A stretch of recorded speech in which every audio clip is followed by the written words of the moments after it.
Alhamdulillah wa kafa wa salatu wassalamu ala rasulil mustafa wa ala alihi wa sahbihi wa man tabi'ahum bi ihsanin ila yaumil amma ba'd. Bapak dan Ibu kaum muslimin dan muslimah rahimani wa rahimakumullah, kembali kita lanjutkan kajian seputar fikih pernikahan. Di pertemuan yang lewat kita bahas masalah cacat atau kekurangan fisik pasangan dalam pernikahan. Dan di pertemuan kali ini kita masih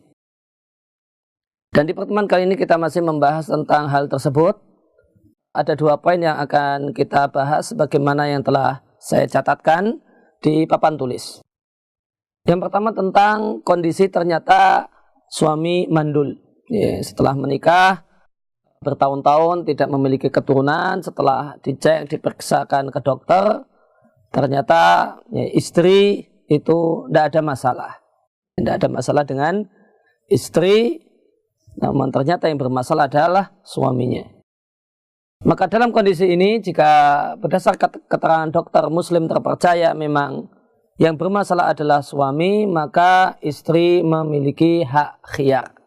Hak untuk menentukan pilihan, mengakhiri pernikahan sampai di sini, ataukah tetap lanjut, namun dengan rela dengan kenyataan bahwasanya suaminya tidak akan bisa memberikan keturunan kepadanya.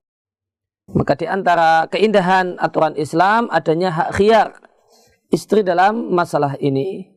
Karena Islam mengakui bahwasanya istri dalam hal ini perempuan itu memiliki hak untuk punya keturunan.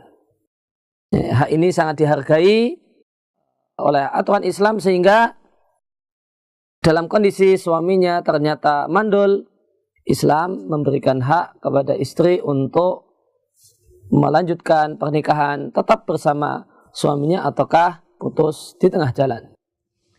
Kemudian kasus yang kedua adalah ternyata suami tidak mampu mengumpuli istri. Maka jika dijumpai kasus suami tidak mampu menyetubuhi istri, tentu istri punya hak berkaitan dengan kebutuhan biologis.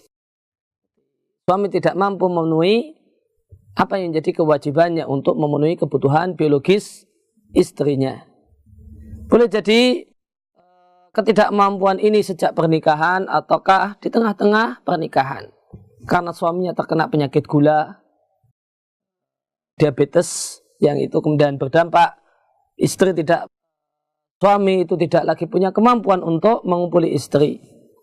Maka dalam kondisi ini kita jumpai sunnatu Umar, sunnah berupa ketentuan dari Khalifah Umar bin Khattab radhiyallahu anhu. Beliau menyampaikan sebagaimana yang ada di papan tulis, suami diberi jangka waktu 1 tahun untuk berobat, untuk memperbaiki kondisinya. Maka jika selama 1 tahun itu ternyata suami gagal untuk bisa memperbaiki kemampuan fisiknya, maka istri diberi hak khiyar, hak untuk melanjutkan akad pernikahan ataukah menghentikan pernikahan sampai di situ. Dan hak khiyar bagi istri dalam hal ini, hak pilihan bagi istri dalam kondisi macam ini satu hal yang sangat-sangat baik. Karena tentu jika kebutuhan biologis istri itu tidak terpenuhi, kemudian dia tidak punya pilihan kecuali harus dengan suaminya, ini bahaya. Dia akan bisa terjumus dalam zina. Oleh karena itu di antara keindahan ajaran Islam adalah adanya hak khiyar, hak untuk memilih apakah tetap setia bersama suami dalam keadaan suami tidak mampu mengumpuli, ataukah berpisah, menghentikan akad, dan bisa menata masa depan lebih baik. Namun berkaitan dengan masalah hal ini, namun jika ternyata istri itu ridho, rela dengan keadaan suaminya, tentu hak khiyar menjadi hilang. Hak khiyar, hak untuk melanjutkan akad nikah ataukah menghentikannya di tengah jalan, itu menjadi hilang karena dia telah dengan nyata ridho dengan keadaan apapun dari suaminya. Demikian yang kita bahas kesempatan kali ini. Mudah-mudahan menjadi ilmu yang bermanfaat bagi kita sekalian.